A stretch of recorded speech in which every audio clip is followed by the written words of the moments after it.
자, 역사를 가장 역사답게 가르친다고 자부하는 황현필입니다. 드디어 조선사 들어갑니다. 보통 우리 한능검 시험에 한 17번부터 30번까지가 조선사입니다.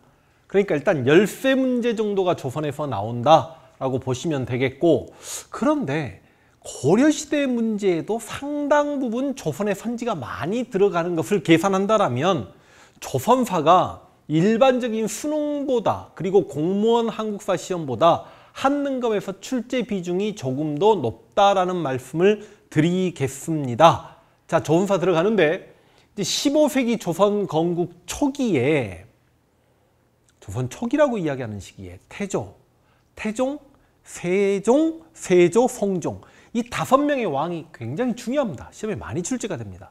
그리고 고려 왕들의 업적을 공부할 때는 그냥 단순하게 왕의 업적을 이해시키는 부분도 있었고 암기시키는 부분도 있습니다만, 그 왕이 어떻게 해서 왕이 되었고 그 왕 때 이런 역사적 사건 때문에 그 왕이 날라가고 이런 공부는 하지 않거든요. 왜 안 할까요? 그건 고려 파트에서 시험 출제가 거의 안 됩니다.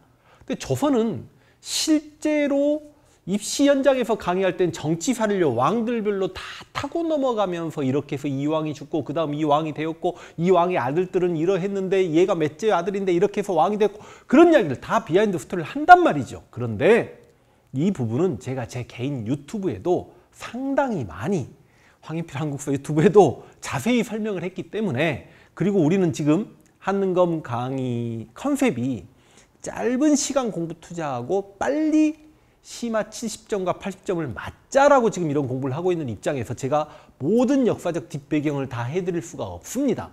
그런데 태조 이성계, 태종, 세종, 세조, 성종이 시험에 많이 출제되기도 하고, 또 그래서 이런저런 이야기를 이쪽 파트에서 하다 보면 보통 공무원 강의에서는 쉬지 않고 100분 강의를 합니다. 정치사만 강의해도 그래요. 정치사만. 그리고 이제 이 태조, 태종, 세종, 세조, 성종이 워낙 시험에 많이 출제되는데 정치사를 100분 동안 강의해놓고 저 뒤쪽 경제사회 문화사 가서 이들의 업적이 계속 추가가 됩니다. 장난이 아닙니다. 그냥 한 문제 나온다라고 보시면 됩니다. 근데 저는 한능검에서 이걸 두 파트로 쪼갰습니다.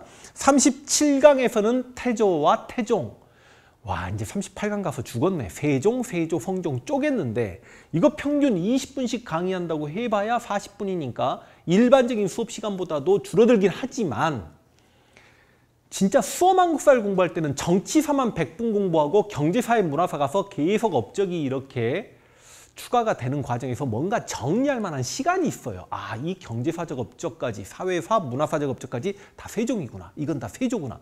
근데 한능검에서는 그럴 만큼 시간도 없고, 그래서 제가 이쪽 파트 태조, 태종, 세종, 세조, 성종에 정치사임에도 불구하고 경제사회, 문화사 내용까지 한꺼번에 실었습니다.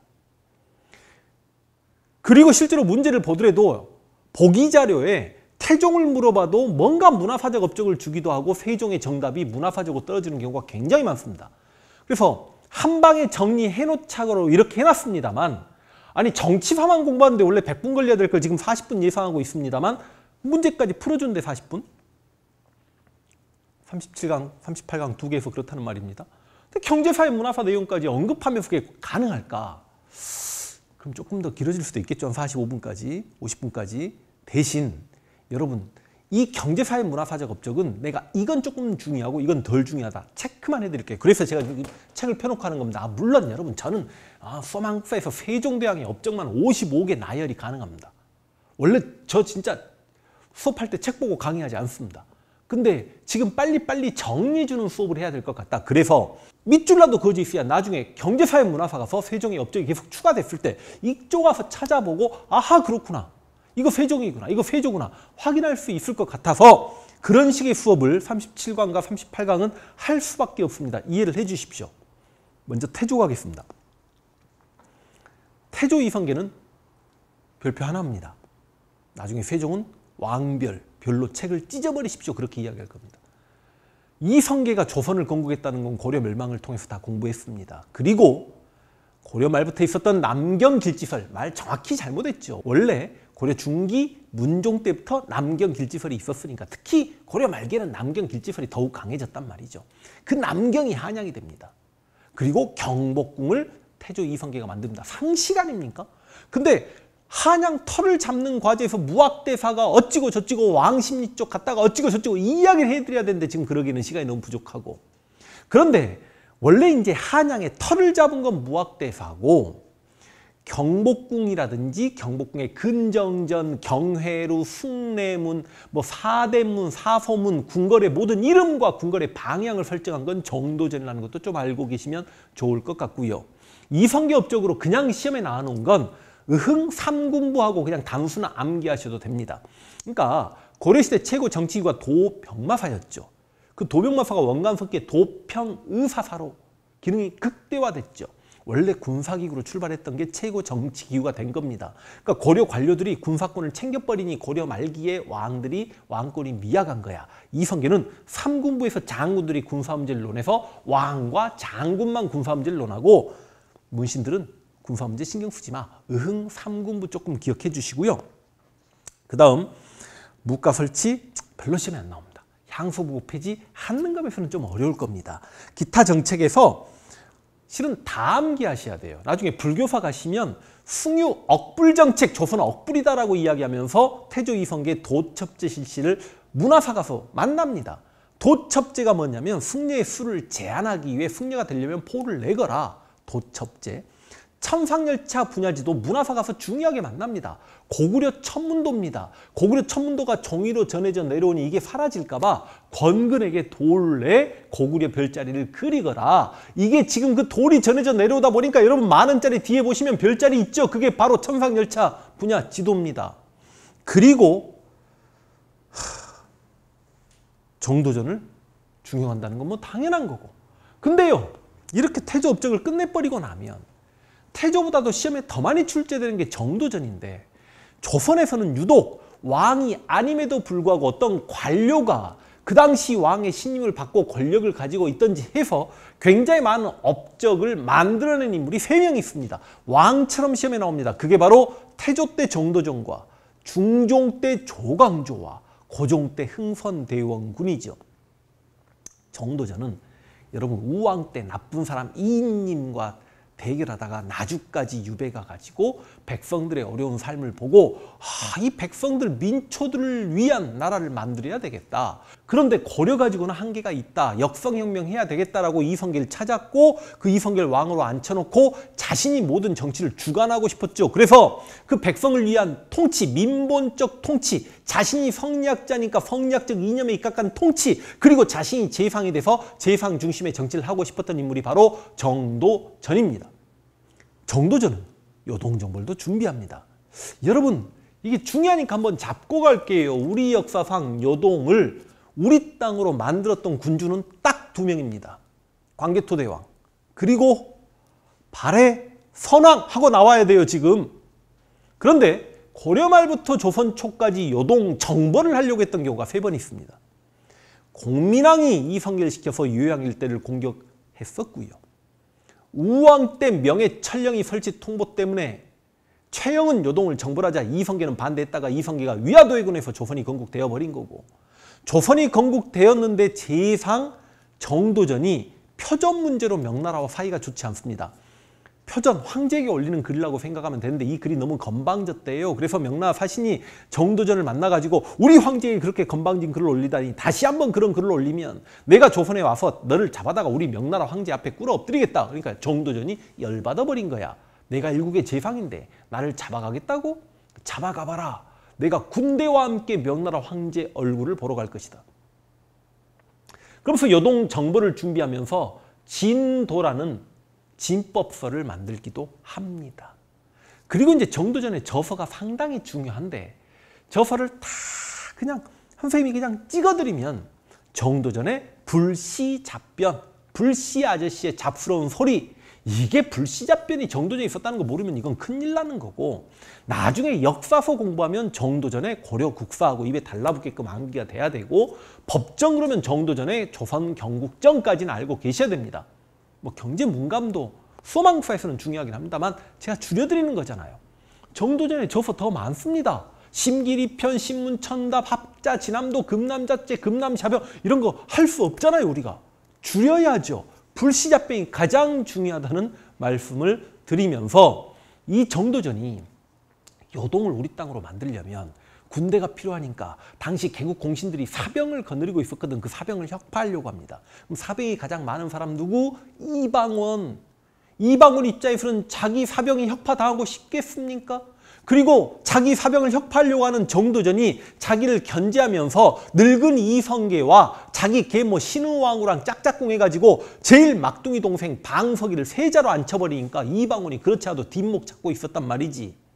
그러니까 이방원이 칼을 빼가지고 방석이 방번이 이복 동생 죽이고 정도전까지 죽여버리는 게 바로 1차 왕제의 난 아닙니까? 옆에 140페이지에 그런 설명이 나와 있죠.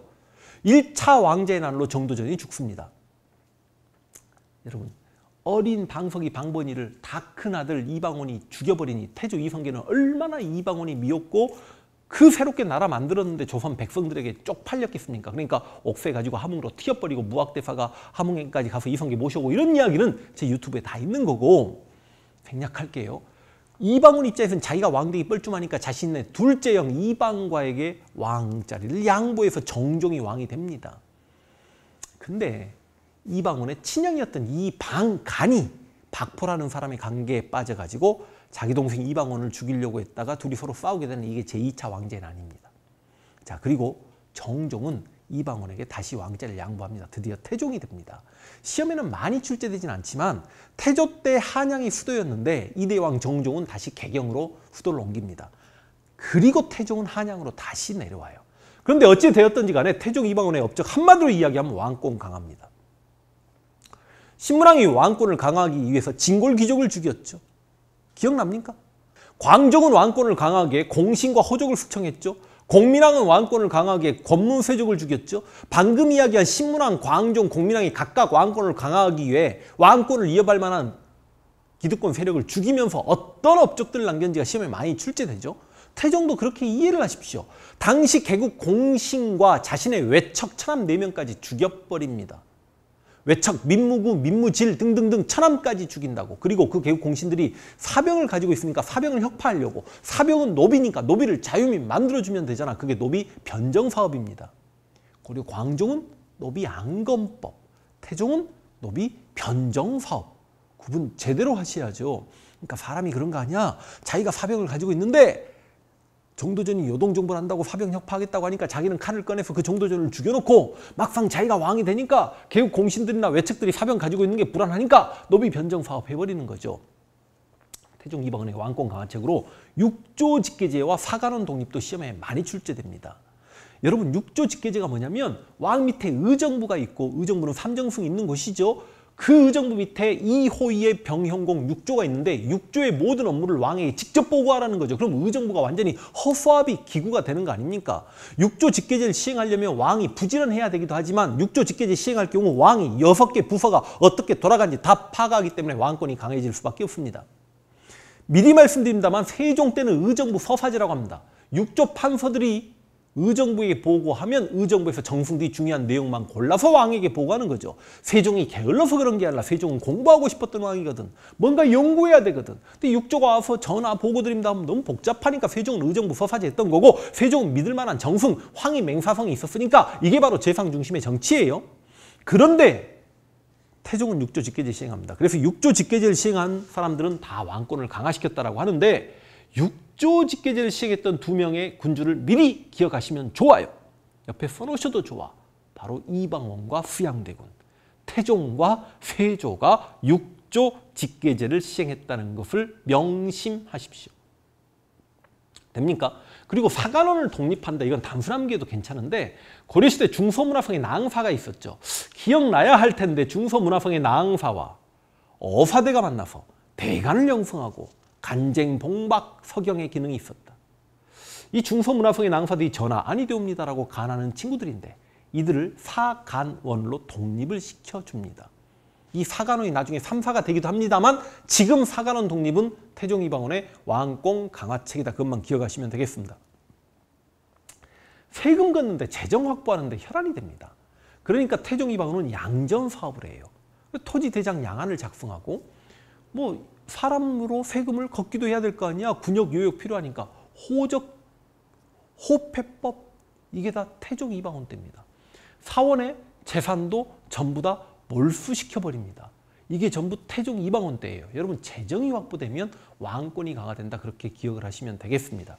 그리고 이제 그 밑에 기타 정책, 실은 정치사에서 다루기 어려운 내용들인데 뭐 사회사적 업적으로 서울차대법은 실은 서울차대법은 하는 거면 좀 어렵다.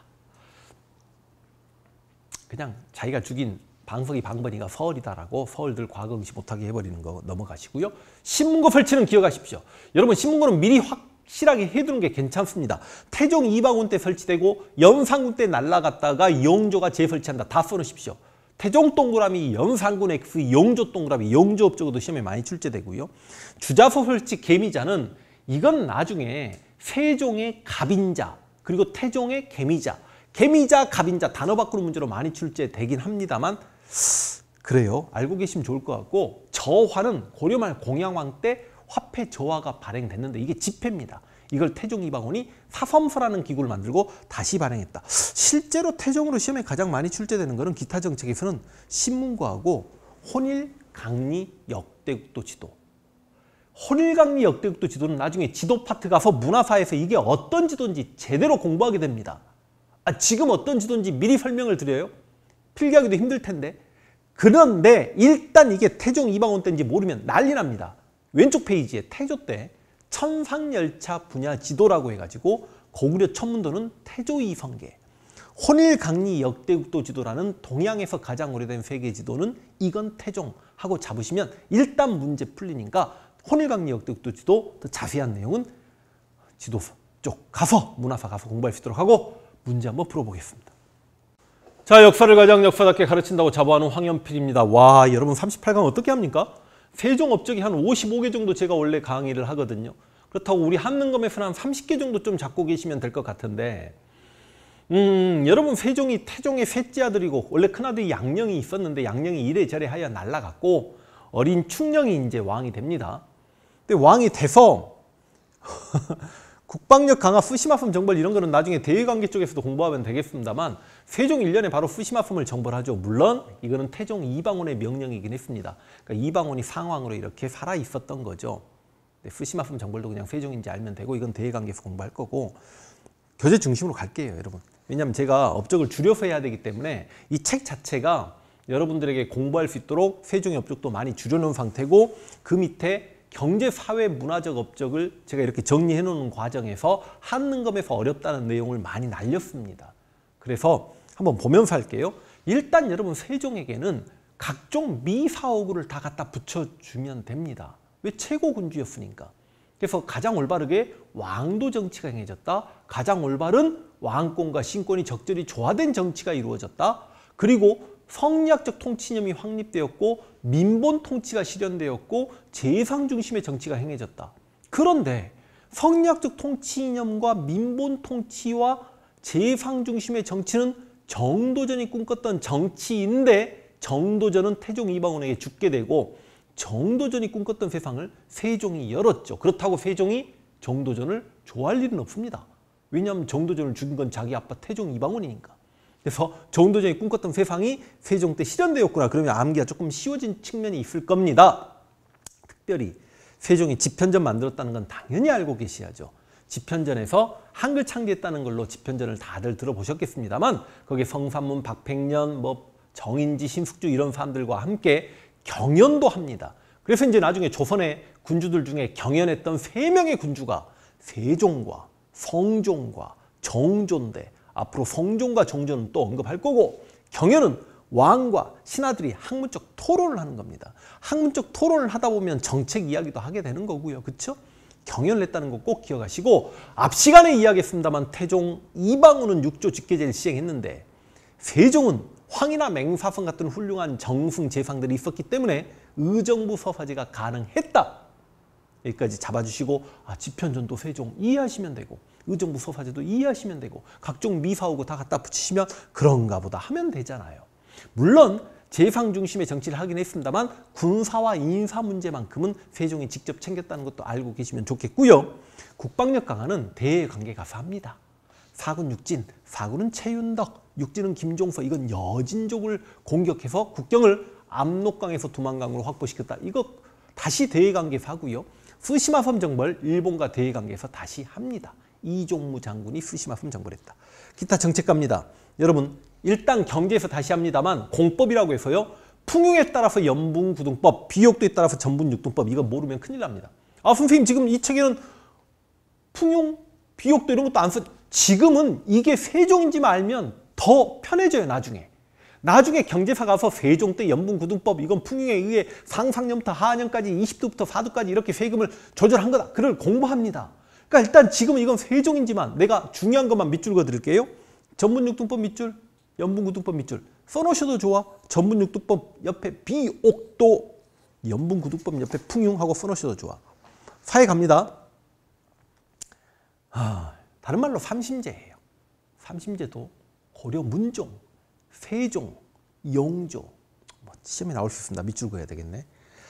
경제서 설치는 경제서 설치만 밑줄 그으세요. 유양서는 세종 때 꼭 설치되었다는 생각보다 안 나옵니다. 경제서가 뭔지 나중에 공부합니다. 그 다음 과학기구 다 밑줄 그으세요. 옆에 장영실 써놓으십시오. 혼이, 간이, 해시계, 물시계, 그리고 추구기. 해시계를 앙부일구, 물시계를 자경루라고, 이거 모르시면 큰일 납니다. 장영실이 만들었는데 다 세종이죠. 다 알아야 됩니다. 음악 어떡하죠? 다 밑줄 그으십시오. 정간부, 여민왕 모르면 작살납니다.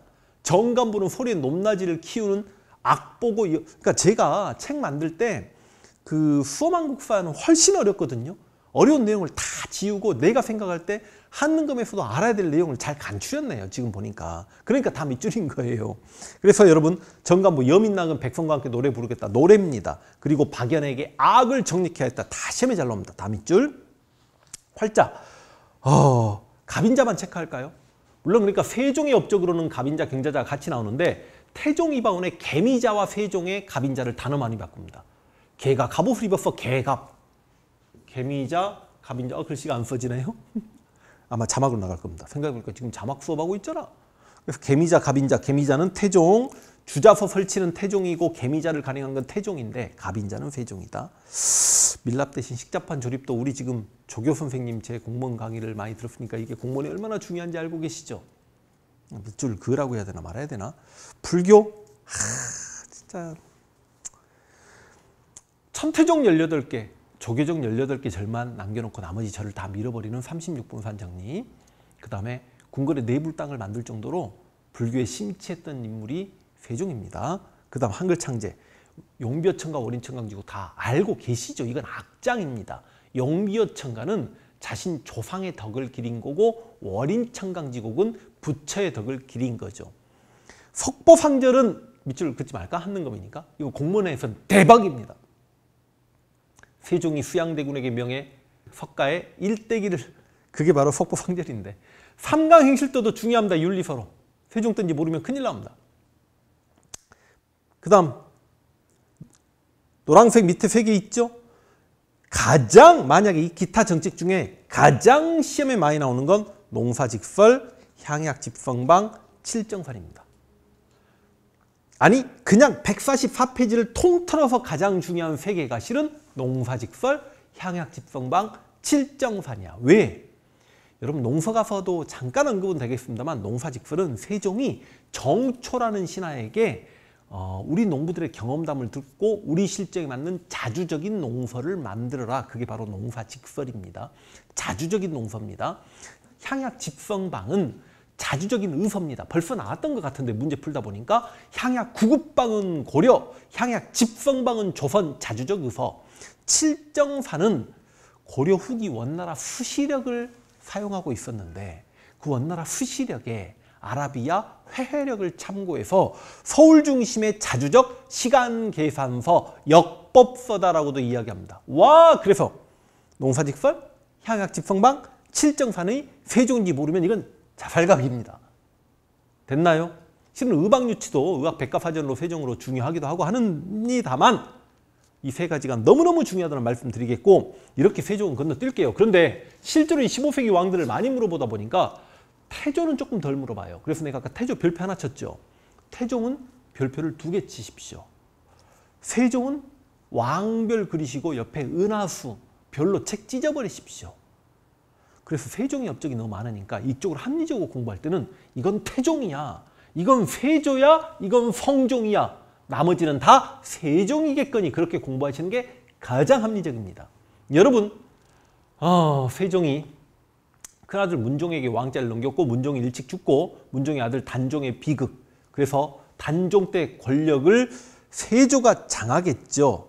그걸 우리가 뭐라고 이야기합니까? 우와, 개유정난이라고 이야기하는데 있구나. 난 지금 개유정난이 없는 줄 알고 저 위쪽에 보면 심화톡톡에 개유정난이 있지요. 그러니까 개유정난 때 사육신을 죽였다 이렇게 착각들 하는데 아닙니다. 개유정난 때는 자신 동생이었던 안평대군이라든지 김종서 날리고 황보인이라는 인물을 날리고 권력을 잡은 겁니다. 그리고 단종을 상왕으로 올려놨다가 자기가 왕이 되고 사육신을 제거하는 과정에서 단종까지 죽여버리죠. 그래서 개유정난으로 권력을 잡은 후양대군이 드디어 왕이 되니 그게 세조입니다. 근데 바로 단종 복위 운동이 일어나니 이 단종 복위 운동을 주도했던 사육신을 제거해버리는 거죠. 그리고 여러분, 세조도 역시 왕권을 강화시킵니다.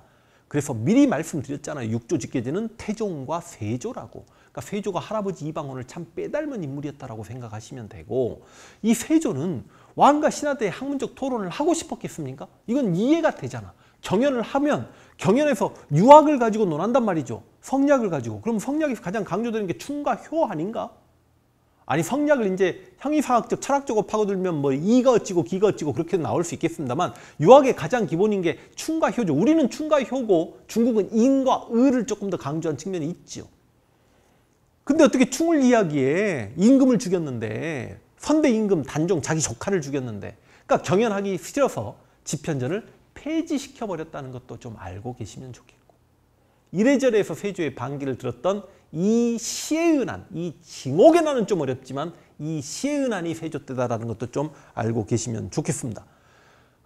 그리고 세조는 뭔가를 시작해가지고요, 자기 손자 때인 성종 때 거의 완성되게 합니다. 특히 경국대전 편찬 시작이 세조 때라는 것도 알고 계시면 땡큐.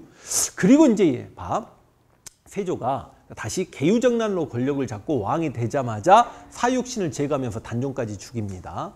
그래서 경연하기 싫어서 집현전을 혁파했다는 이야기도 했고, 왕권 강화하는 과정에서 육조 직계제 이야기를 했고, 그 다음에 이시은안 등을 제거했다, 경국대전 편찬을 시작했다는 이야기 했는데, 나머지 세조 업적으로 가장 시험에 많이 출제되는 게 국방력 강화입니다.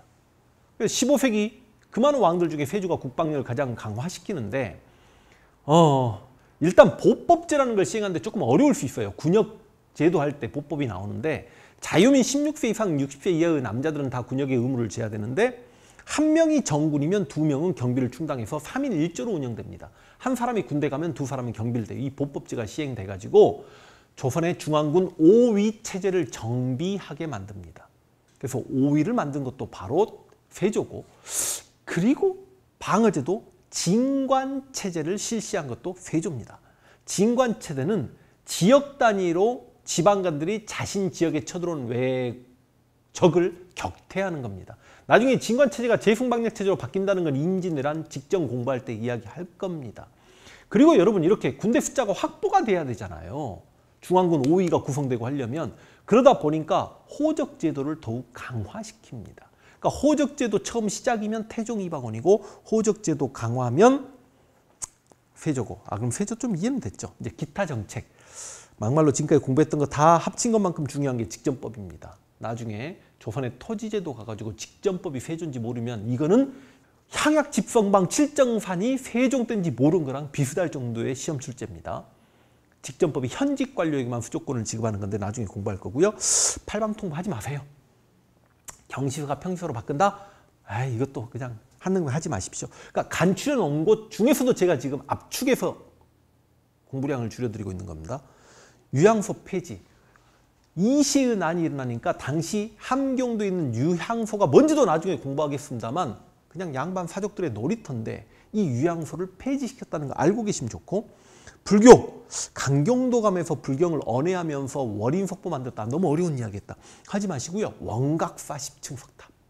그러니까 15세기 왕들 중에 불교에 가장 관심을 가졌던 왕이 세조입니다.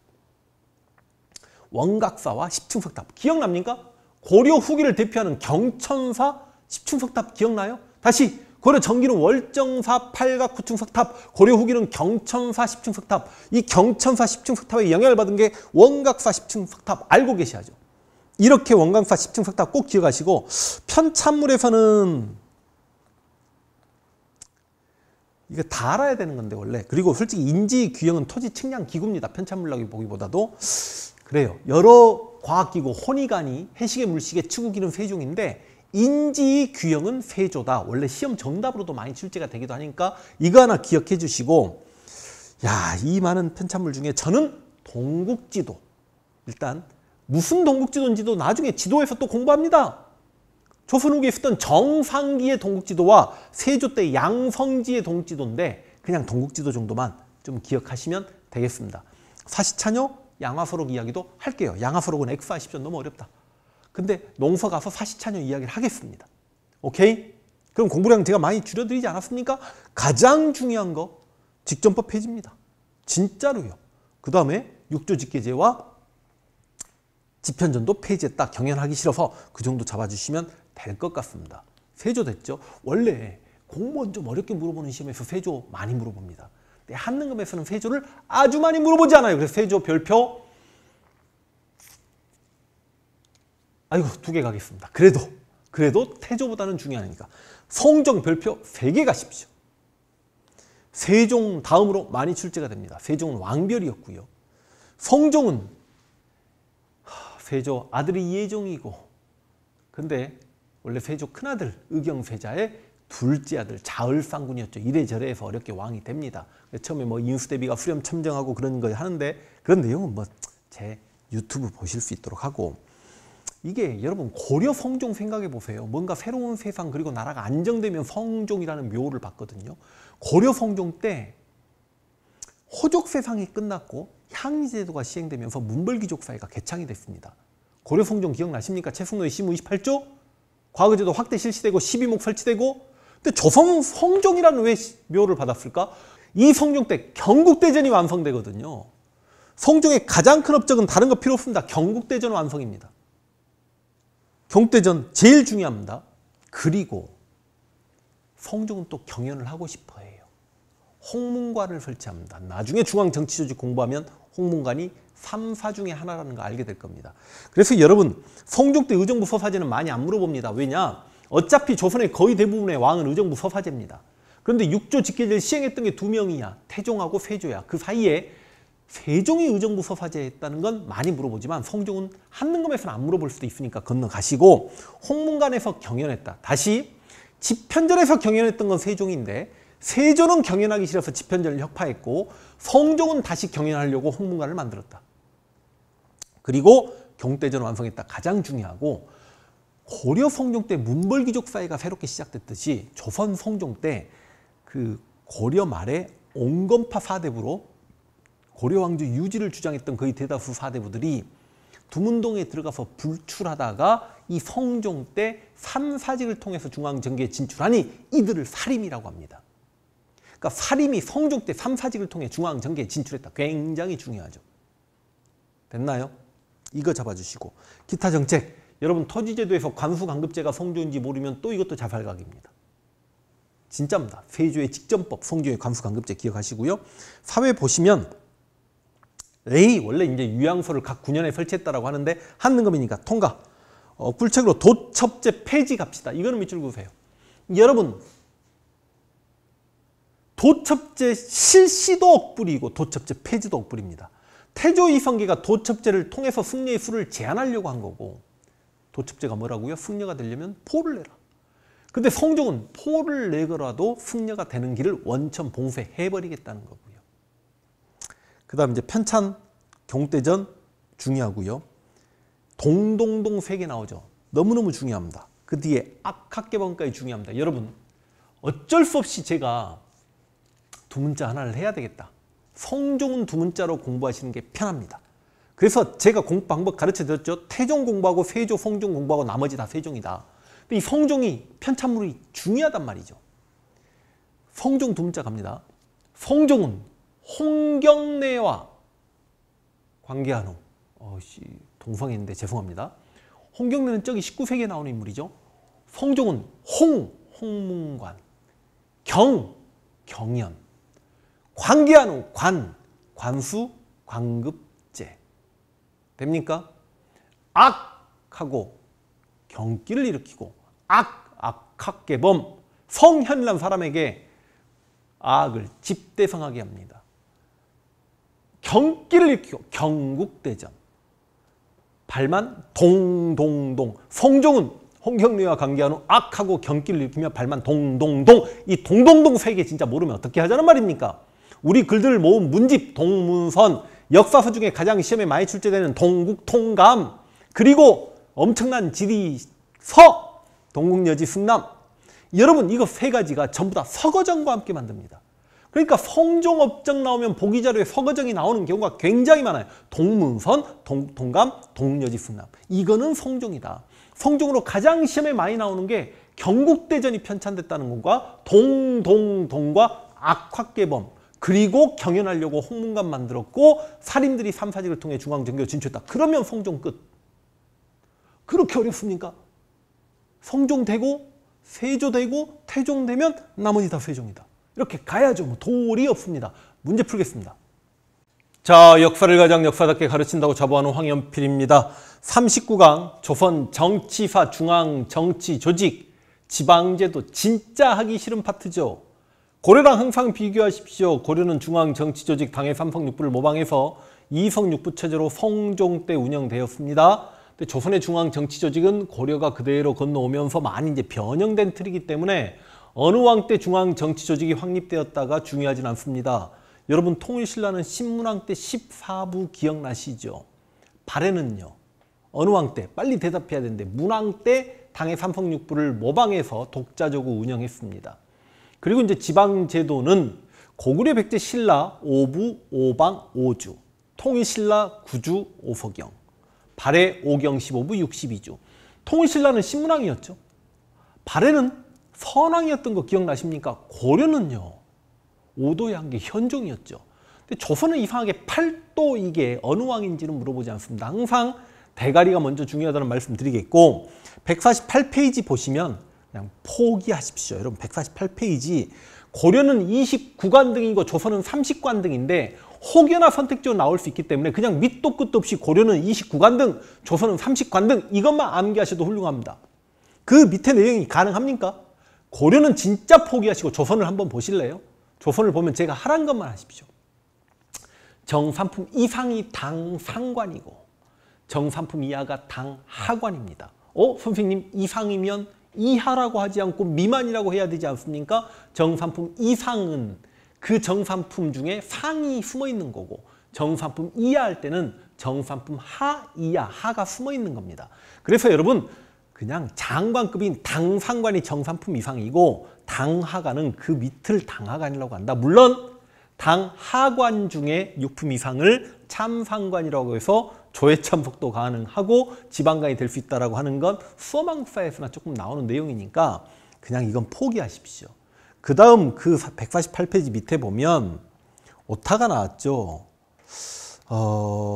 고구려와 조선의 관직 비교가 아니고 그냥 조선의 관직 비교 그렇게 해야 되는데 보통 문반이 무반보다 조금 더 인정받죠. 그래서 문반을 동반이라고 하고 무반을 서반이라고 한다. 중앙관직이 지방관보다 우대받겠죠. 중앙관직을 경관직이라고 하고 지방직을 외관직이라고 한다. 이 정도만 잡아주시고 중앙정치조직을 어떻게 할까 고민했습니다만 제가 예쁘게 한번 필기로 한번 가볼게요. 조선의 중앙정치조직 최고기구는 의정부가 있습니다. 의정부 밑에 여러분 6조가 있습니다. 이 6조는 이호이의 병형공으로 갑니다. 근데 여러분 기본적으로 2조, 호조, 형조에 딸려있는 여러 관청들이 있습니다. 지금 우리나라 예를 들어서 행안부인가요? 조교 선생님?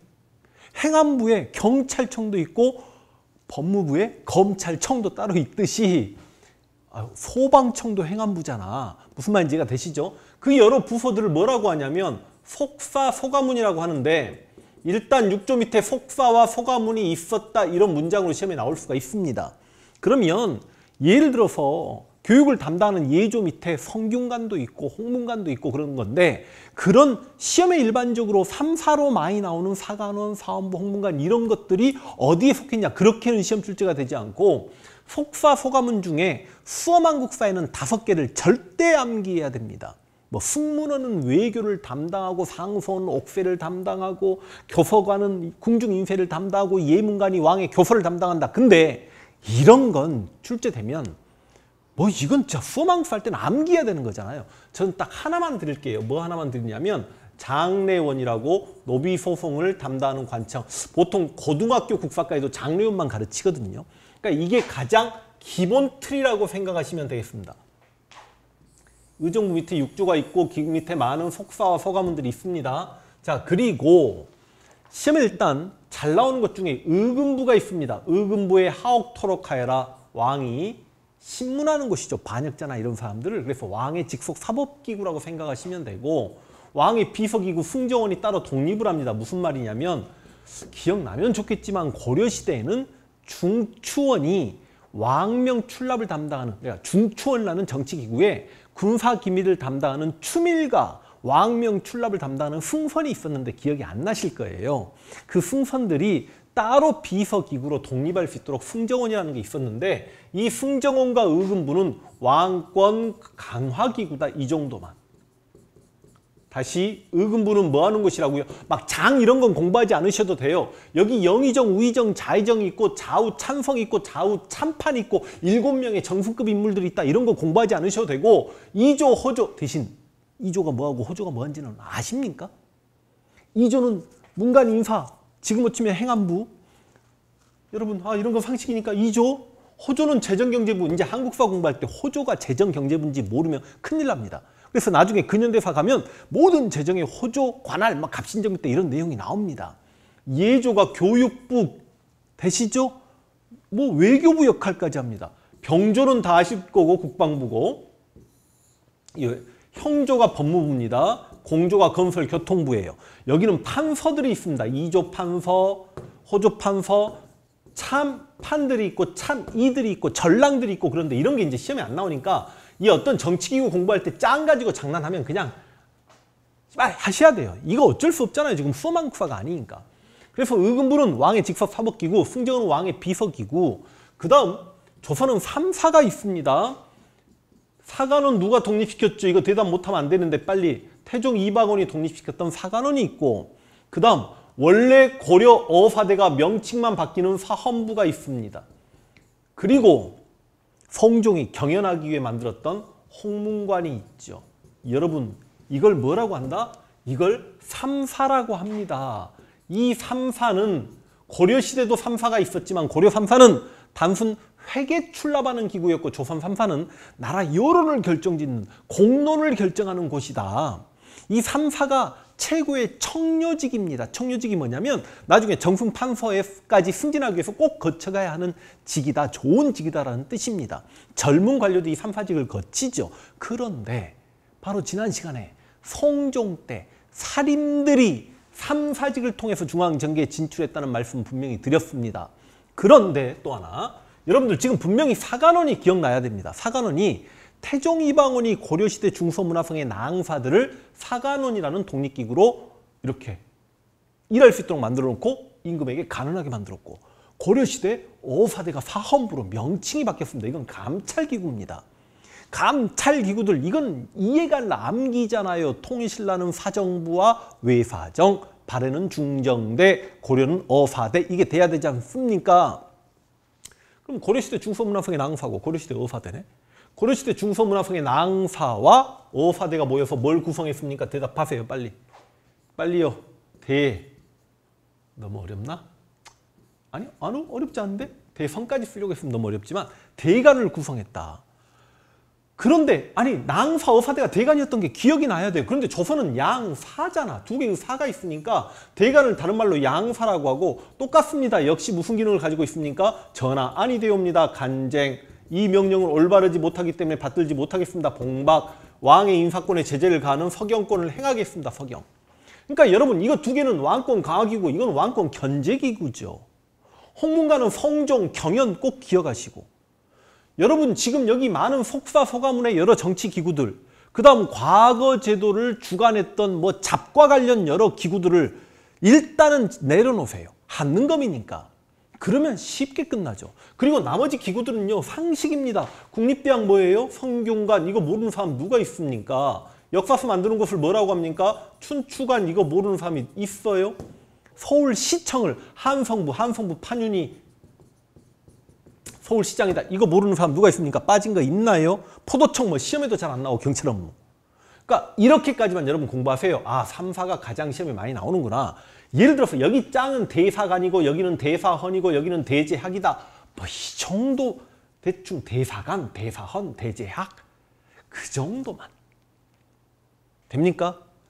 승정원은 짱은 도승지 들어보셨잖아요. 사극에서 도승지를 들라하라. 도승지 다음에 좌부승지, 우부승지, 막 동부승지 막 이렇게 있거든요. 여러 승지들이. 의금부 판사 이런 거 진짜 모르셔도 될 것 같고. 그래서 의정부와 육조가 가장 기본 틀이고 여기에 이런 정치 기구들이 있었다. 3, 4가 가장 중요하다. 3, 4 중에 4가는 거 사원부는 대간, 양사, 간쟁, 봉박, 서경의 기능을 가지고 있었다. 일단 기타 등등 정치 기구 좀 어려운 건 내려놓겠습니다. 중앙정치조직은 여기만 하십시오. 고려 중앙정치조직, 지방제도 갑니다. 말 잘못했죠. 조선의 중앙정치조직, 지방제도 갑니다. 팔도 항상 대가리가 중요합니다. 다시 한번 할까요? 고구려 백제 신라 부방주 오부 오방 오주, 통일신라 구주 오서경 신문왕, 발해 오경 15부 62주 발해 선왕, 고려 오도양계 현종. 근데 조선은 팔도. 근데 이상하게 조선은 이거 태종 이방원의 업적이라고 많이 안 물어봅니다. 근데 팔도 밑에 부가 있고 목이 있고 군이 있고 현이 있어요. 팔도 밑에. 그런데 여러분 이제 이게 중요합니다. 이 팔도에는 관찰사가 파견됩니다. 아주 중요합니다. 이게 일단 고려 5도는 누가 파견됐죠? 대답하세요. 이거 암기입니다. 5도는 안찰사, 양계는 병마사. 기억나야죠. 관찰사가 있고요. 여기 보시면 지금 팔도는 이 밑을 관장할 수 있습니다. 부목군현을. 근데 부목군현은 수평구조예요. 여기 있는 지방관이 목사가 여기 군수를 뭐라고 할 수가 없습니다. 물론 이쪽에 있는 친구들이 조금 더 높고 조금 더 낮아지겠지만 이 여기 있는 지방관들을 뭐라고 하냐면 수령이라고 해요. 그러면 여기는 막 부윤도 있고 부사도 있고 목사도 있고 군수도 있고 혈령도 있고 형감도 있습니다. 근데 얘네들이 몇 품이다 이런 걸 지금 우리가 미쳤습니까? 그거 공부하게? 중요한 건 여러분 수령들은 자기 지역에 대한 무슨 권한을 가지고 있죠? 빨리요. 행정, 사법, 군사권을 가지고 있죠. 이건 너무너무 중요하죠. 그럼 관찰사도 자기 지역에 대한 이 전체 팔도, 그러니까 자기 도에 대한 행정, 사법, 군사권을 가지고 있는 건 너무너무 당연한 거 아닙니까? 그런데 관찰사는 바로 이런 수령들에 대한 무슨 권한까지 가지고 있다? 감찰권까지 가지고 있습니다. 그래서 1년에 2번 얼마나 지방관들이 일을 잘하는가 성적을 올려보내는 고가제라고도 이야기하고, 성적을 평가하는 걸 포평이라고 하는데 조금 어렵다. 포평하지 마세요. 그냥 감찰권을 가지고 있다는 거 알고 계시면 좋겠습니다.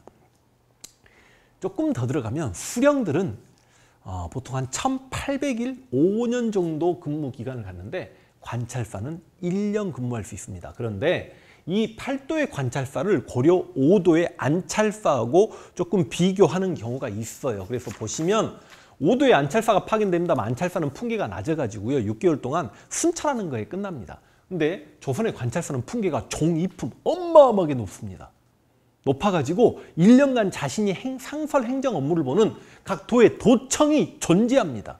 그 도청을 감령이라고 이야기해요. 그런데 이런 비교도 생각보다 많이 하지 않을 것 같고, 도의 관찰사가 있고 관찰사는 이들을 관장하고 벌 줄 수도 있고 감찰권도 가지고 있다. 관찰사가 그 도의 병마절도사, 병사와 수군절도사, 수사를 겸임하기도 한다. 이런 표현도 가능합니다만 이렇게 기본으로 잡으시고 이게 기본입니다. 근데 문제는 이제 행정구역 말단 단위가 현이잖아요.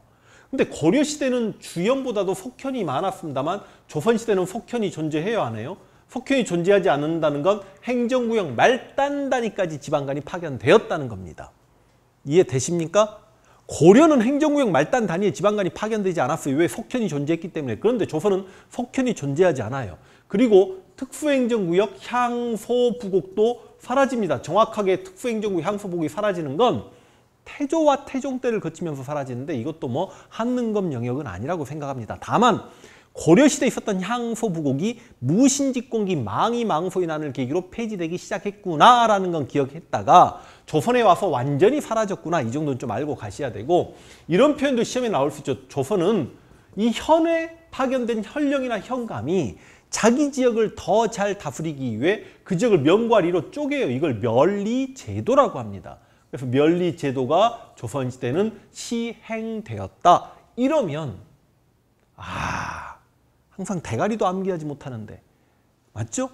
조선 중앙 정치 조직과 지방 제도를 그냥 이렇게 마무리하고 싶은데요. 근데 이제 책 제일 마지막에는 향리에 대한 설명이 조금 나와 있긴 할 겁니다. 근데 이렇게까지 비교하는 건 여러분들 좀 너무 어렵잖아요. 제 책조차도.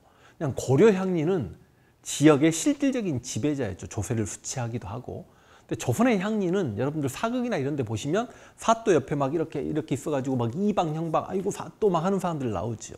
그러니까 향리가 아전로 전락했다, 이 정도만 좀 잡아주시면 되는데, 고려 향리는 고려의 가장 중요한 시험 제술과에 응시해서 신진사대부가 되기도 해요.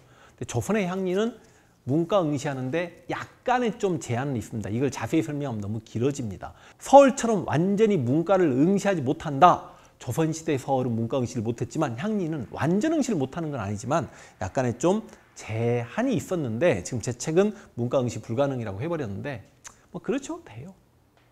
이 책이 이렇게 나오니까 자세히 설명해야 되나? 법적으로 고려 말에 향리들이 과거를 응시해서 신진 사대부가 됐고 걔들이 조선을 건국했잖아. 근데 조선 건국의 주역인 사대부들이 볼 때 지방의 향리 새끼들이 똑똑한 거 알아.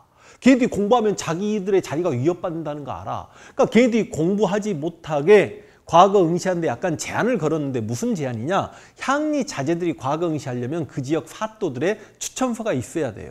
사또가 추천서 안 써주면 과거 문과 응시 못하는 거고, 추천서를 써주면 문과 응시 할 수 있는 거예요. 그러니까 향리가 자기 아들 문과 응시 할 수 있도록 동네 사또에게 얼마나 잘해야 되겠습니까? 그러니까 이런 제한이 있어요. 그래서 어떤 시험은 조선의 향리는 문과 응시 안 돼, 어떤 시험은 돼, 두 번 다 이렇게 지 마음대로 출제된 사례도 있습니다. 그러니까 이야기가 너무 길어졌죠. 자, 그래서 이 정도 잡아주시고 제가 강조한 것 중심으로만 공부하십시오. 관찰사 많이 물어봅니다. 뭐 수령의 권한 중에 나쁜 향리를 처벌하는 원학 향리 처벌법이라든지, 수령이 큰 잘못을 하지 않았을 때 백성들이 고소하지 못하는 부민고소 금지법도 있습니다만, 이런 것도 선지로만 나오지 정답은 아닐 수도 있다. 됐습니까? 문제 풀어볼 수 있도록 하겠습니다. 자, 역사를 가장 역사답게 가르친다고 자부하는 황연필입니다. 통치체제를 공부하다 보면 중앙정치 조직이나 지방제도, 군사제도, 과거제도가 나오는데 이쪽 파트는 절대 암기를 요하는 파트입니다. 이해로 어떻게 공부를 할 수가 없습니다. 그래서 일단 지난 시간에 중앙정치조직과 지방제도 공부했고 이 시간에 군사제도를 공부하니 일단 각 시기, 각 나라별로 중앙군과 지방군 명칭 먼저 암기하십시오. 그게 암기가 되고 나면 조금 더 자세히 들여다볼 수 있지 않습니까? 그런데 아니 조선 정기 중앙군이 뭐야? 그것도 암기가 안 돼 있는 상태에서 그 중앙군 5위는 이러저러했다라는 문장이 나오게 되면 이게 무슨 문제를 풀어내겠습니까? 그러니까 이 시간 일단 좀 암기해야 되는데, 먼저 군사제도 가보시면 제가 모든 시기 군사제도를 이거 시간이 좀 걸릴 수도 있는데 군사제도를 한번 이야기해 볼 수 있도록 하겠습니다. 일단 나라, 여러분 고구려 백제 신라는 군사제도에 대한 기록이 정확히 없다라고 생각해도 돼요. 아니 엄밀히 따지면 신라는 있습니다. 일서당 6정, 중앙군이 일서당이고 지방군이 6정인데 이거 한능검 시험에는 안 나오고 나오면 틀리시면 돼요. 출제 거의 안 됩니다. 그러니까 저를 믿으시고 대대로도 10년에 한 번 됩니다. 그러니까 삼국은 버리시고 통일신라 시대 가서 여러분 통일신라 시대 군사제도 모르면 안 되죠. 빨리요. 중앙군이 구서당입니다. 지방군이 10정이에요. 이거 어느 왕이었습니까? 신문왕의 업적이었죠. 그 다음 발해 군사제도. 발해는 많이 출제되지는 않지만 지방군에 대한 기록은 분명히 없습니다. 그러나 중앙군에 대한 기록은 분명히 10이라고 존재합니다. 자, 그리고 이제 고려 군사제도 갈게요. 고려는 중앙군 빨리 2군 6위가 지금도 입에서 안 튀어나오면 안 되죠. 그 다음 지방군은요. 주현군이 있었고 주진군이 있었다. 여기는 중앙군이고요. 여기는 지방군이에요. 이거 됩니까? 자, 그러면 이제 조선 갑니다. 오늘 공부하는 여러분 조선 전기에는 중앙군이 뭐가 있을까요? 5위가 있습니다. 지방군은요. 영진군이 있습니다. 먼저 암기하십시오. 그 다음 조선 후기 가겠습니다. 조선 후기 중앙군 5군영이 있습니다. 먼저 암기. 그리고 서고군이 있습니다. 자, 여기 있는 것들은요. 하나라도 빠뜨리면 안 되는 내용입니다. 암기를 다 하셔야 됩니다. 그렇다고 지금 내가 통일신라나 이쪽을 지금 추가로 공부해 드릴 필요까지는 없습니다만 그냥 통일신라의 중앙군 구서당에는 고구려나 백제 유민이 포함되었기 때문에 민족융합정책이 엿보인다. 조금 기억나는지 모르겠고 이 문장 하나만 기억하시고요. 그 다음 지방군 10정에는 전국을 통일신라가 주로 쪼갰는데 발해랑 국경을 넓게 맞대는 한주에는 2개의 의정이 있더라. 기억나십니까? 발해는 그냥 10이 그렇게 가시고요. 고려는 진짜 중앙군 2군, 응양군과 용호군이 있었고 6개 부대는 그냥 수도 경비를 담당하는 6개 부대가 있었다. 당연히 중앙군이고 왕의 친위부대고 그러지 않겠습니까?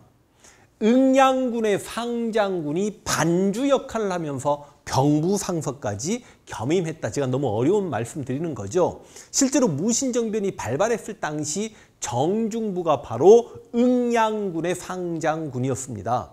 그런데 고려 2군 6위를 공부하는 과정에서 보통 군인이 될 수 있었던 신분이 따로 있었던 것 같다. 이걸 군반 C족설이라고 하는데 제가 또 어려운 이야기인가? 우리 지금 조교 선생님하고 PD님하고 같이 보고 있는데 이거 공무원 공부하면 다 해야 되는 거잖아요. 그런데 그래 좋아요. 쉽게 갑시다. 고려 2군 6위는 직업군인이어서 그 직역이 세습돼요. 아빠가 군인이면 자식이 군인이고 그 다음 이들은 군인전을 지급받았다. 여기는 5도의 주영군, 양계의 주진군. 더 어려운 내용이 많지만 지금은 뭐 주진군은 도령이 지휘했다 뭐 이 정도까지만. 여기는 5도, 여기는 양계. 자, 그럼 조선 전기 갑니다. 조선 전기 지난 시간에 세조 때 실은 맞습니다. 지난 시간에 세조가 5위 체제를 정비했다라고 분명히 말씀을 드렸습니다. 그런데 5위를 5위 도총부가 관장한다. 그러니까 5위 도총부가 5위를 관리하는 곳인데 다 세조 때 만들어지죠. 근데 5위는 정군과 갑사와 특수병으로 구성된다. 이 표현은 시험에 나옵니다. 다시 뭐라고요? 5위는 정군. 그럼 정군이 뭘까? 16세 이상 자유민 남자들이 군역의 의무를 지기 위해 군사훈련 받고 군대에 투입되는 일반 군인을 정군이라고 해요. 그 정군은 보인들에게 경비를 지급받는다. 아직 보법을 제대로 공부하지 않았습니다만 세조 보법 설명하는 과정에 살짝 언급했습니다. 그리고 이 정군이 있으면 일정한 시험을 봐서 하급 장교가 되는 갑사라는 게 있고 양반이나 공신의 자제들이 편제되기도 하는 특수병도 분명히 존재했다. 다시 5위는 정군, 갑사, 특수병 이렇게 잡으시면 되고요. 여기 영진군은 그냥 조선 전기 지방군이 영진군이다. 그것만 아시면 됩니다. 진짜로요. 이거 암기하기도 쉽지 않습니다. 자, 그런데 누가 뭐라고 해도 군사제도는 조선 후기부터 더욱더 중요해집니다. 조선 후기에 임진왜란 때 우리가 일본에게 완전히 털렸잖아요. 그리고 의무병제 정군을 데리고 군대를 형성하기 어려우니까 돈을 주고 군대를 사자, 급료병을 양성하기로 합니다. 임진왜란 때 선조에 의해 뭐가 만들어지냐면 훈련도감이 만들어집니다. 훈련도감은 조총부대도 있습니다. 포수가 있었습니다. 포수, 사수, 살수, 삼수병으로 구성됐다. 급료를 받는 급료병이다. 임진왜란 중에 훈련도감이 만들어지고요. 그 다음 어영청이 만들어지고 총융청이 만들어지고 수어청이 만들어지는데 이것들은 다 인조 때 병자호란과 관련해서 만들어진 거다. 그렇게 생각해버리시면 되겠습니다. 특히 어영청이 조선 후기 정치사 가서 공부하겠습니다만 북벌의 중심기구가 됩니다. 그리고 마지막 금이영이 숙종 때 만들어집니다. 여러분 훈련도감은 이제 이런 표현이 이 짧은 강의 시간으로 다 소화되기가 어렵겠습니다만 선조는 16에서 17을 가르는 임금이고 숙종은 17에서 18세기를 가르는 임금이에요. 그러니까 다시 선조 때 이게 만들어지고 이건 나머지는 다 인조고 금, 위, 영은 숙종이니까 만들어지는데 거의 100년 가까운 시간이 걸립니다. 그래서 오근영은 계획적으로 설치된 게 아니라 임기응변 방식의 설치였다와 그리고 일반적으로 이 오근영을 장악했던 게 서인들입니다. 붕당 정치를 제대로 공부하면 서인들이 오근영을 장악하고 훗날 서인에서 갈라져 나온 노론들이 오근영을 장악하니 정조 같은 경우는 이 오근영을 견제하기에 장용영을 만들기도 하고 막 그러는 거예요. 그 다음 이 소고군도 참 시험 출제 잘 되는데 진관체제가 제승방략체제로 바뀌었고 제승방략이 다시 진관으로 바뀌고 무슨 말인지 모를 수 있습니다. 지금 해버릴까요? 여러분 15세기 세조 때 진관체제 이것도 지난 시간에 공부했지요. 외적이 쳐들어오면 자기 지역에서 외적을 방어하는 겁니다. 근데 진관체제의 단점 뭐냐면 외적 대규모 병력이 쳐들어올 때 각계격파 당할 수 있죠. 그러다 보니까 우리도 우리 군대를 한 곳으로 모아서 적의 주력을 격파하자가 바로 16세기 명종 때 시행된 제승방략 체제예요. 그런데 16세기 제승방략 체제에 입각해서 방어 제도를 지금 조선은 구축하고 있었는데 임진왜란 때 신립장군이 충주 탕금대에서 군대를 다 몰아줬더니 한 방에 패해버리니까 한양에서 어떻게 수비도 못 해보고 도망을 치야 되는 상황이 보였잖아. 제승방략체제의 한계점이 드러나니까 다시 진관체제로 전쟁 중에 바꿉니다. 진관체제가 뭐라고요? 외적이 쳐들어오면 그 지역 사람들이 자기 동네를 지켜라. 그 진관체제에 입각해서 양반부터 노비까지 참여하여 농사가 바쁠 때는 농사를 지어요. 농번기 때는. 그런데 농한기 때는 군사훈련을 받고 유사시에는 전쟁을 나가자가 바로 소고법이라고 합니다. 그 소고법에 입각한 조선 후기 지방군이 소고군인데 가장 시험에 잘 나오는 문장은 소고군은 양반부터 노비까지 편제되었다. 그러나 양반들이 삼지창 들고 노비들하고 같이 뛰어다니고 싶었겠습니까? 그러니까 양반들은 거의 참여하지 않았다. 자, 이것 좀 암기, 대가리만 좀 하시고요. 지금 조선이니까 5위는 정군, 갑사, 특수병. 한번 써줘볼게요. 정군, 갑사, 특수병. 오늘 왜 이렇게 지금 자세히 천천히 하지? 시간이 너무 걸리겠는데. 그 다음 오군영은 특히 훈련도감 시험에 많이 출제됩니다. 이때 지방군 소고군이라는 거 진짜 꼭 알고 계셔야 되겠습니다. 이러면 군사제도가 끝납니다. 됐나요? 과거제도 갈게요. 지금 두 분 다 내 제자잖아. 피디님, 조교님 맞지? 공무원 강의할 때 과거제도 토 나와요, 안 나와요? 근데 지금 우리 그렇게 할 필요 있을까? 없죠? 여러분, 조선에는 과거제도 있습니다. 과거 시험을 보는 거죠. 하급관리 선발시험 취재라는 것도 있습니다. 그리고 청거도 있어요. 청거는 좀 고위관료를 청거합니다.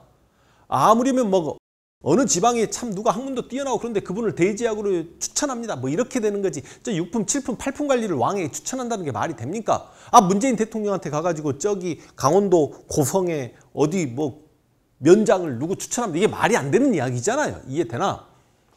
에이, 그냥 이런 게 있다는 거 말고 계시면 되고. 조선도 음서 있어요. 근데 고려 음서는 몇 품 이상?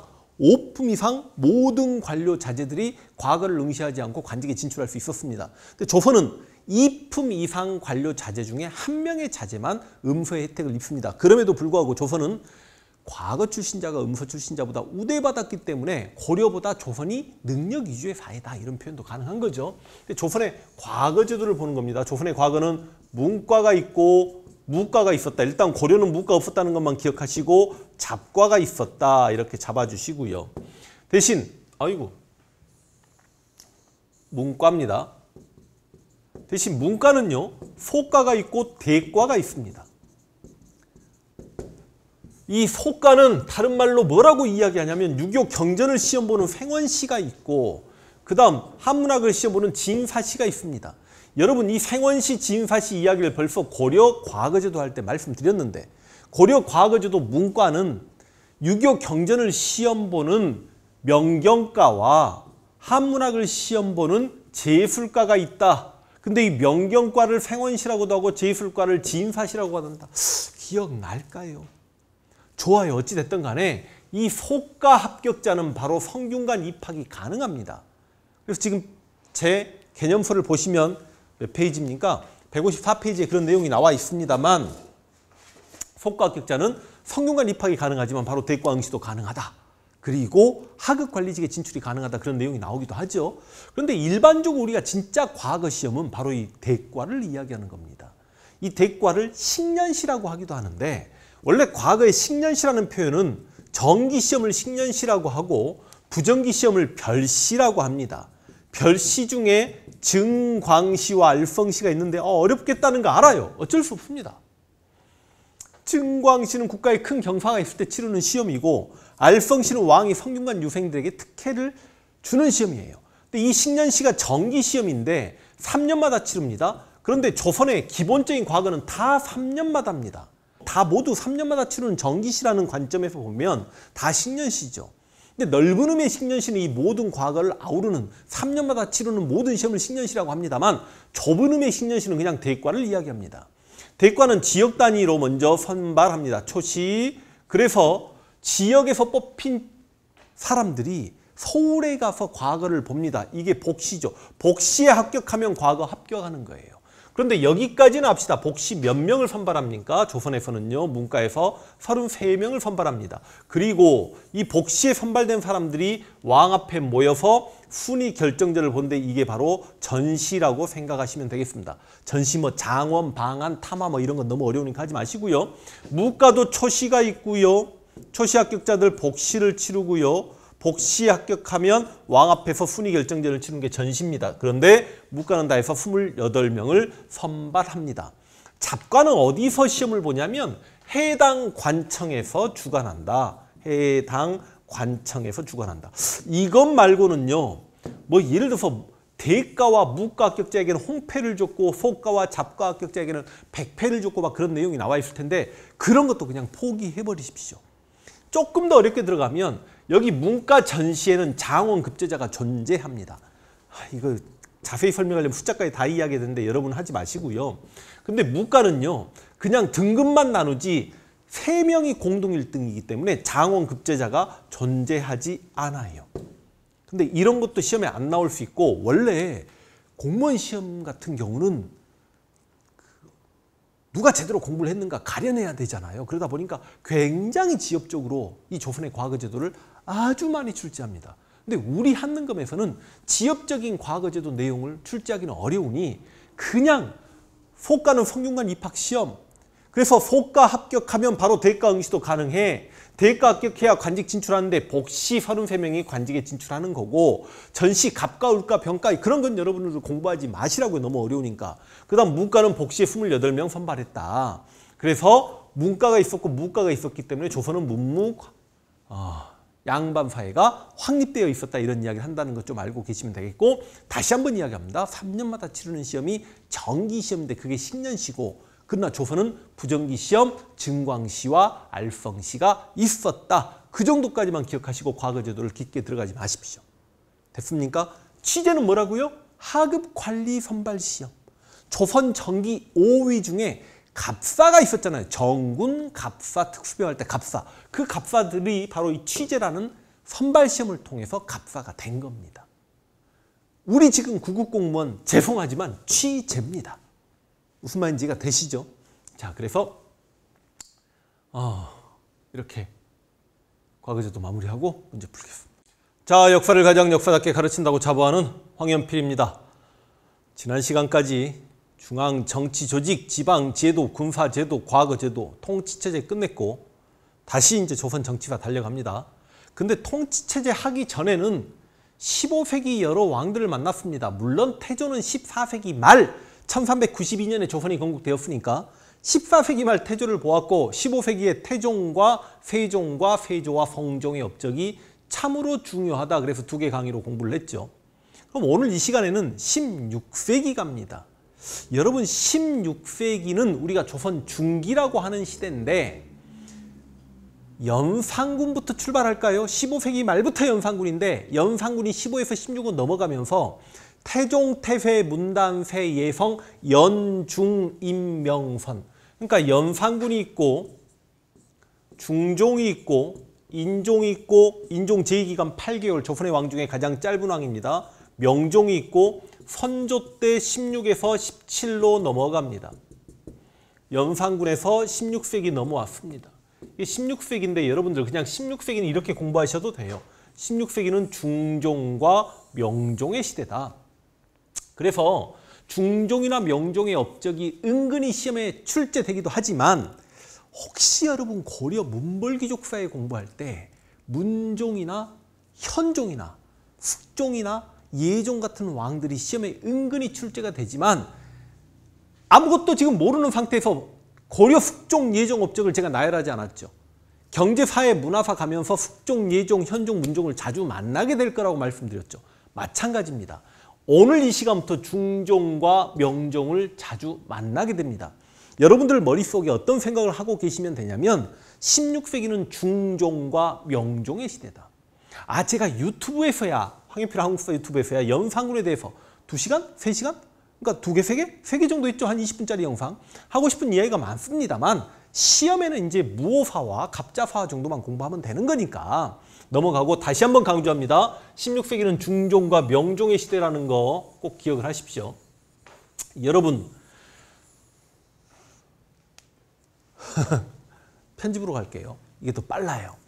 고려말 역성혁명을 주장했던 혁명파 사대부가 15세기를 주도해 가는데 그들을 훈구파라고 합니다. 그리고 고려 말에 고려 왕조 유지를 주장하다가 조선 건국을 반대했고 조선 태조의 부름에 나가지 않고 두문동에 불출했던 사람들이 15세기 말 성종 때 삼사직을 통해 중앙정계에 진출한 이들을 사림이라고 합니다. 여러분 훈구와 사림 확률 50% 비교하면 되잖아요. 아주 다른 친구들입니다. 여러분 훈구파는 기본적으로 혁명파 사대부의 후예, 사림파는 옹검파 사대부의 후예. 훈구파는 15세기 성균관과 집현전에서 공부하니까 관악파라고도 합니다. 관악파 니코르 훈구파라고 생각해도 돼요. 아, 여러분 그냥 일반적으로 우리가 훈구 척신 그러면 세조가 왕이 되는 과정에서 공을 세웠던 공신들, 좀 나쁜 이미지를 가지고 있죠. 근데 수엄한국사에서 훈구파는 15세기 태종이나 세종의 관료들, 관악파라고 하는데 이들까지 아우러서 넓게 훈구파라고도 이야기합니다. 훈구파는 관악파. 사림들은 지방에 서원을 만들고 공부하니까 사학파. 훈구는 이거 좀 어려울까요? 시와 문장을 중시합니다. 사장을 중시합니다. 근데 이건 고등학생들도 공부하는 내용이니까. 사림은 유교 경전 암기하는 걸 중시합니다. 그래서 훈구는 사장 중시, 사림은 경학 중시. 그리고 훈구는 성리학 이외의 다른 사상을 다 포용합니다. 그러니까 15세기 훈구파가 집권했을 때는 성리학 이외의 사상이 포용되다 보니까 여러 가지 과학기술 문화가 발전했고 그래서 부국강병했습니다. 근데 16세기 사림은 위정, 척사적 생각을 가지고 있습니다. 위정, 정도를 지킨다. 척사, 사악한 걸 배척한다. 뭐가 정도인데 오로지 성리학이 정도라는 거예요. 그러니까 성리학 이외의 학문 종교 사상을 다 배척합니다. 그러다 보니까 사림들이 보통 조선사회에 영향력을 끼쳤던 16세기경부터 기술 문화가 침체됩니다. 여러분 훈구는요, 당군에 대한 초제를 소격서, 도교 행사를 주관하는 곳이 소격서인데 이 소격서에서 당군에 대한 초제를 모시기도 합니다. 강화도 만이산에서 당군이 한례 제사를 지내기도 했다라고 하잖아요. 그래서 그 강화도 만이산 참성단에서 당군에 대한 초제를 모시기도 했던 게 조선시대입니다. 그래서 당군도 존중했기 때문에 자주적이에요. 15세기 훈구파는. 근데 16세기 사림들은 오로지 기자만 물고 빱니다. 혹시 고조선 공부할 때 기자 기억납니까? 중국의 성인이었던 기자가 동쪽의 오랑캐 우리를 데리고 최초의 국가를 만들어줬으니 그게 고조선이라고요. 기자만을 숭배합니다. 그래서 16세기 사림들은 화이사관, 화, 세상은 중국과 나머지 오랑캐로 구성되어 있다. 전화주의, 중국 중심의 세계관에 매몰되어 있는 친구들이 사림이다. 조금만 더 가면 훈구파들은 약간 중앙집권 강화, 15세기니까. 근데 16세기 사림들은 기본적으로 지방 세력이었잖아요. 그래서 향촌 자치를 강조하고 지방 동네의 양반들의 놀이터 유양소를 만든다라든지 지방에 향약을 보급하려고 하는 친구들이 사림이라고 생각하시면 되겠습니다. 훈구 사림 확률 50% 비교 되셨습니까? 그런데 여러분 한번 이렇게 연표를 제가 그려볼까요? 고려 말에 혁명파 사대부가 있었습니다. 그리고 옹검파 사대부가 있었습니다. 쭉 오면서 이들이 훈구가 되죠. 쭉 지금 사림은 중앙정계에 진출하지 않다가 15세기 말 성종 때 중앙정계에 진출합니다. 15세기입니다. 15세기 훈구가 이렇게 오다가 16세기는 이제 함께 이렇게 정치를 하게 됩니다. 16세기입니다. 여러분 훈구와 사림이 싸웁니다. 그럼 힘이 누가 더 강해요? 훈구파가 훨씬 더 힘이 강하죠. 그러다 보니까 훈구와 대립하는 사림들이 화를 입는다. 이걸 뭐라고 이야기합니까, 여러분? 이걸 빨간색으로 쓸게요. 사화라고 합니다. 16세기는 4번의 사화가 있습니다. 아니 첫 번째 사화는 15세기 말 연산군 때이긴 한데 그냥 무시할게요. 연산군 때 무오사화와 갑자사화가 있었습니다. 중종 때 기묘사화가 있었고 명종 때 을사사화가 있었습니다. 그러니까 16세기는 중종과 명종의 시대라고 했던 거 기억나십니까? 기억나세요? 자, 그럼 연산군은요, 다른 이야기 할 거 없이 2번의 사화가 있었는데 연산군은 세조의 증손자야. 그런데 당시 실록을 만들 때 실록의 기초가 되는 자료를 사초라고 하는데 돌아가신 분이긴 하지만 김종직이라는 굉장히 유명했던 사림이 있었는데 이 김종직이 조이제문이라는 글을 썼어요. 이게 옛날 항우가 어린 황제 의제를 죽여서 그 의제를 조문하는 글인데 이걸 김종직의 제자였던 김일손이 사초로 실어 넣으려고 하는 겁니다.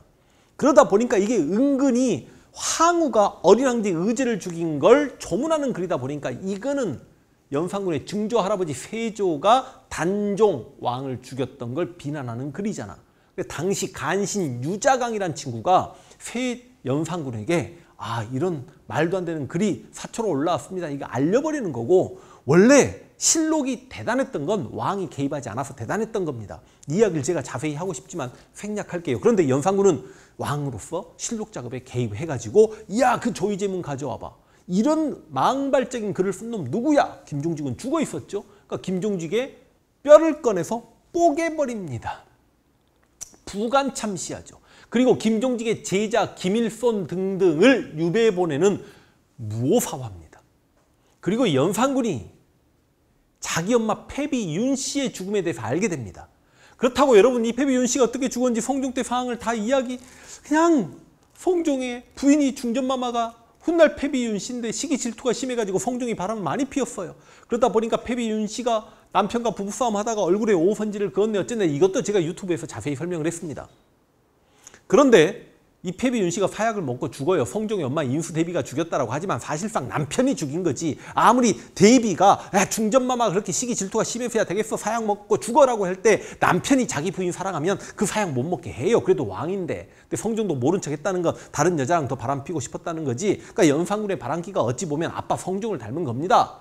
성종이요 굉장히 후궁이 많았어요. 성종도 어찌 되었든지 간에. 근데 연산군이 자기 엄마가 병 걸려 죽은 줄 알았다가 자기 외할머니가 패비윤 씨가 사약 먹고 죽었던 그 피 흘린 옷을 가지고 보여줘 보니까 이성을 잃어버려가지고 우리 엄마 죽음과 관련된 사람들 싹 나와 그래가지고 당시 훈구파였던 한 명의조차도 한 명이면 세조의 척신 중에 척신 아닙니까? 한 명의조차도 부관참시 당했던 게 바로 갑자사화입니다.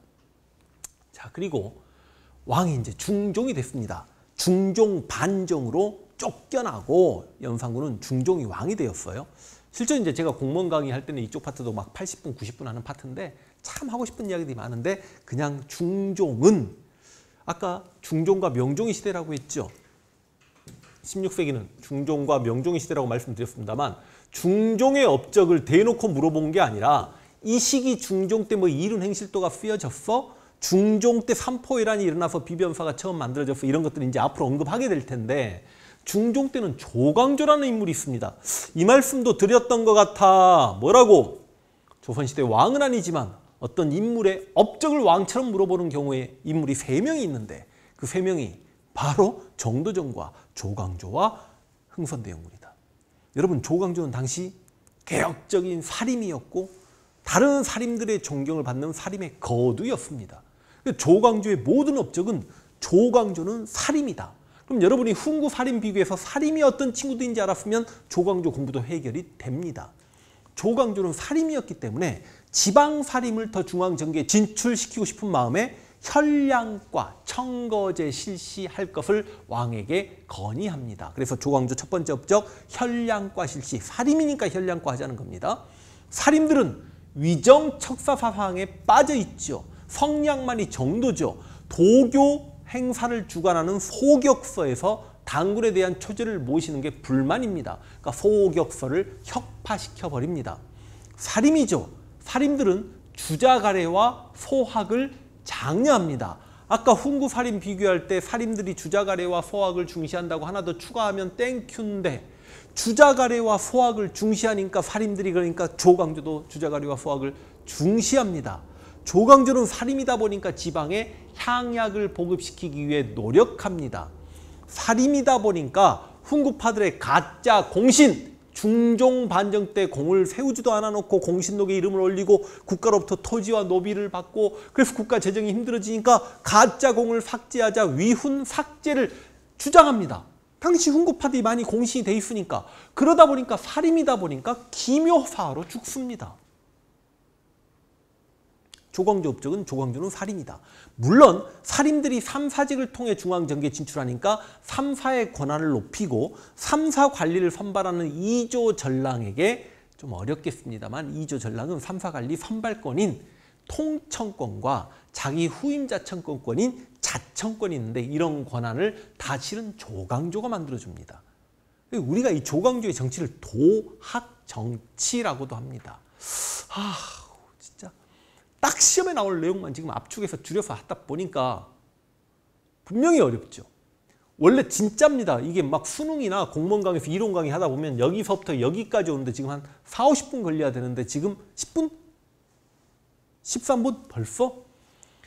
그래서 기묘사화로 조광조가 죽었어요.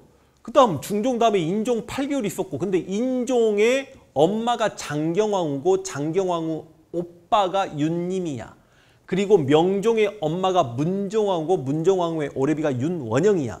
인종이 죽고 명종이 왕이 되니까 여기 윤님은 훨씬 더 선배니까 대윤, 윤원영은 소윤, 윤원영이 자기 조카가 왕이 되니까 신나가지고 을사하면서 윤님일파, 대윤일파를 죽여버리는 사화가 을사사화입니다.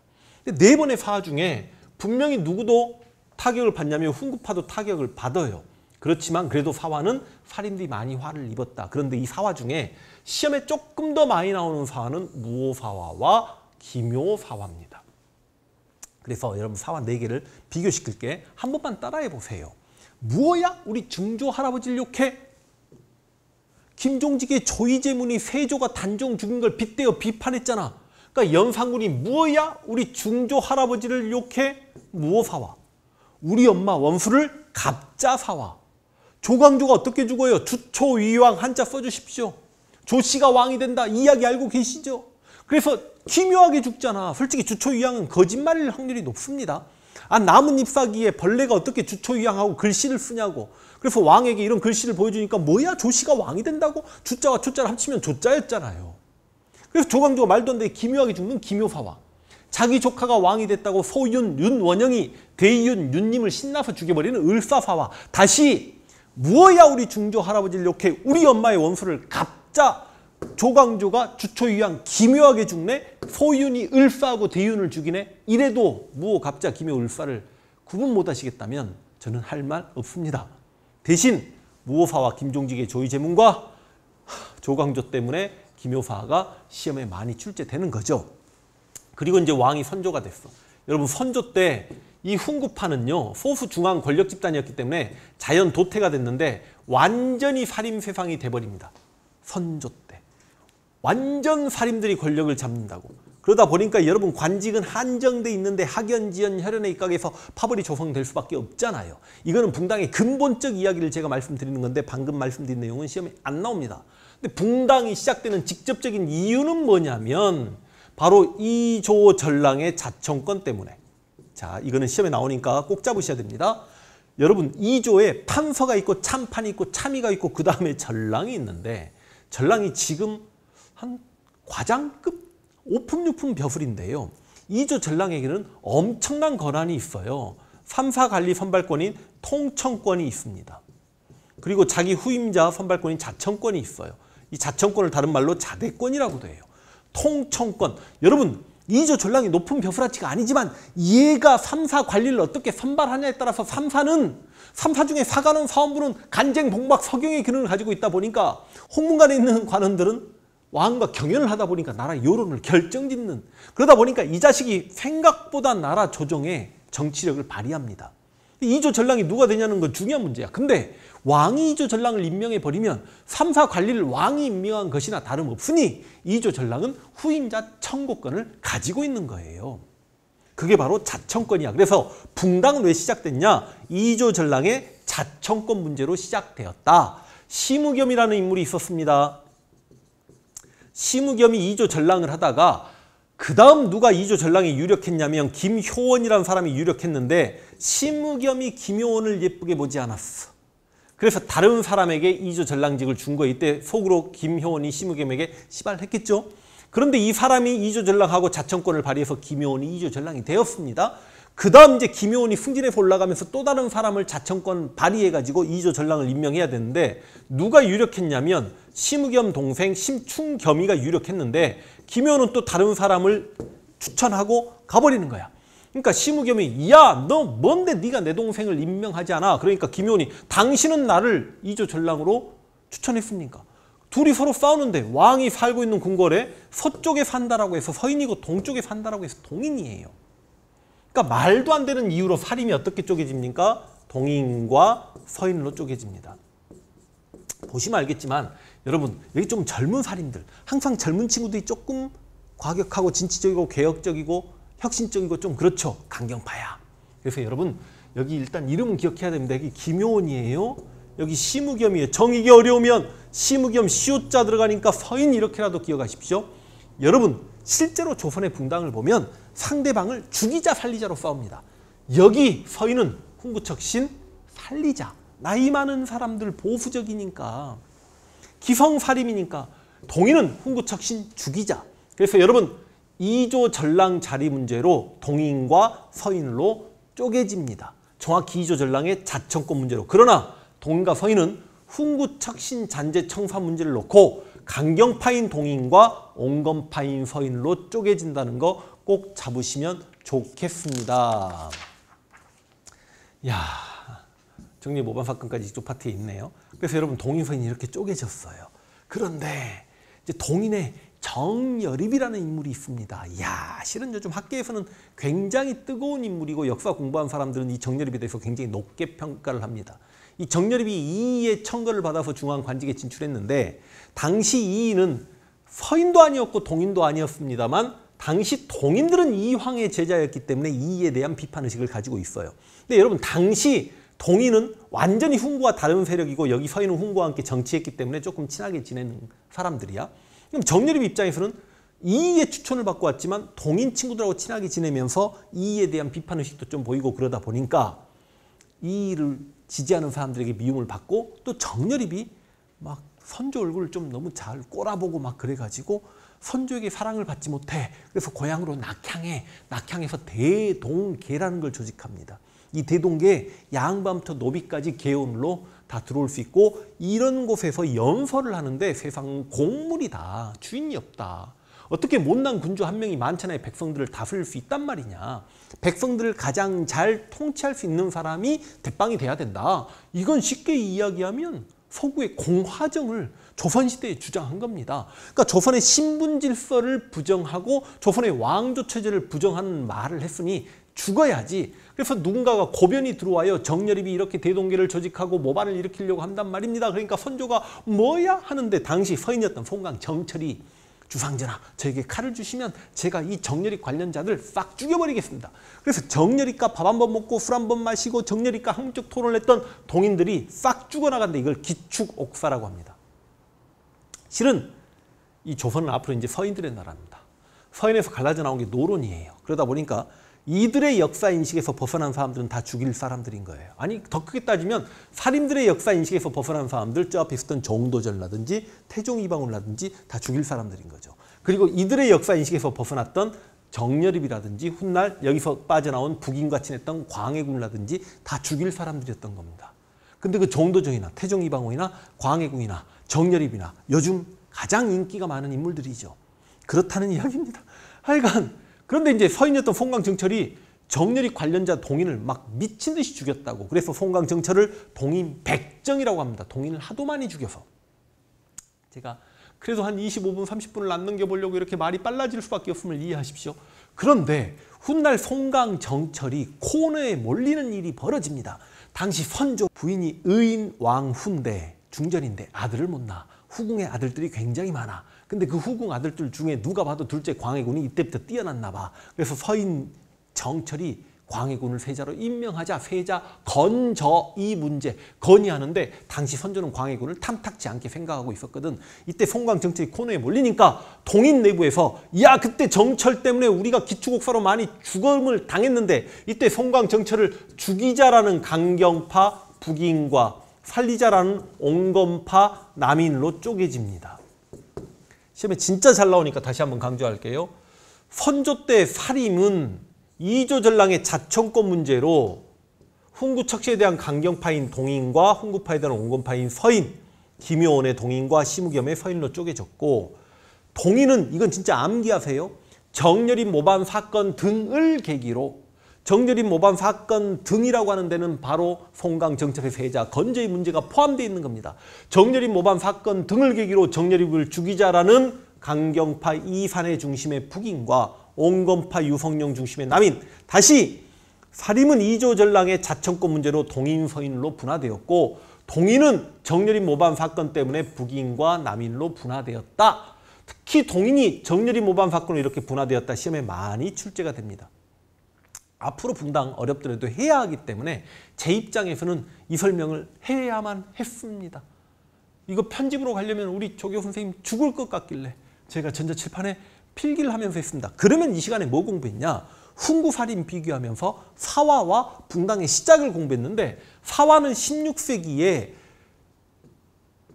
훈구와 살림의 대립 과정에서 생겨난 게 사화고 분당은 16세기 말 선조 때 임진왜란이 발발되기 전에 시작은 됩니다만 살림 내부의 분화 갈등이 분당이고 사화는 훈구와 살림의 대립, 분당은 살림 내부의 분화 갈등, 사화는 무호, 갑자, 기묘, 을사사화, 분당은 살림이 동인, 서인, 동인이 북인, 남인로 분화되었다. 아주 공부량이 많았던 파트 여기까지 하고 문제 풀 수 있도록 하겠습니다.